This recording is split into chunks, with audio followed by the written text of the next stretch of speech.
नमस्कार विद्यार्थी मित्रांनो, बघा सैनिक स्कूल, नवोदय, स्कॉलरशिप अशा परीक्षांना अशा रॅन्डम फिगरचा आपल्याला एरिया काढा म्हणून विचारलं जातं, बरोबर का? बघा, कुठं तुम्ही शिकलंय का किंवा लर्न केलंय का अशा कोणत्या फिगरचं फॉर्म एरिया काढायचं सूत्र नाहीये, बरोबर? मग काय करायचं? जे शेप आपल्याला माहिती आहे रेक्टँगल, पुन्हा तुमचा स्क्वेअर, तसेच ट्रायंगल, अशा शेप मध्ये याला डिवाइड करायचा प्रयत्न करायचा. बघा, याला आपण डिवाइड करूया. बघा, इथे जर मी डॉटेड लाईन काढली, इथे डॉटेड लाईन काढली तर हा वरला झाला रेक्टँगल एक, पुन्हा इथे एक रेक्टँगल झाला, इथे एक रेक्टँगल झाला. आपल्याला एरिया काढायचा आहे. रेक्टँगलचा एरिया काय असतो?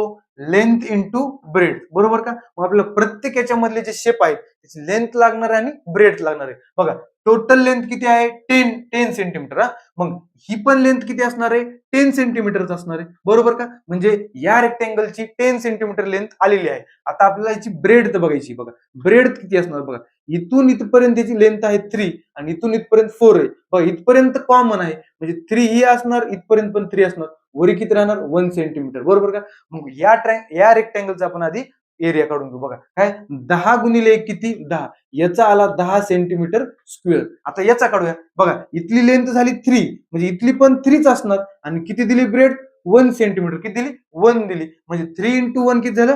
3 सेंटीमीटर स्क्वेअर, बरोबर? इथं पण सेमच आहे. बघा, इथली 3 म्हणल्यावर ही पण 3च असणार आणि इकडली पण 3च असणार आणि इथं 1 दिलंय म्हणजे 3 इंटू 1 काय असणार? 3 सेंटीमीटर स्क्वेअर. आपल्याला टोटल फिगरचा एरिया करायचा आहे. यांची ऍडिशन करायची. 10 अधिक 3 13, 13 अधिक 3 किती? 16. म्हणजे उत्तर किती आलं? 16 सेंटीमीटर स्क्वेअर किंवा 16 चौसेमी. पर्याय क्रमांक 2. धन्यवाद.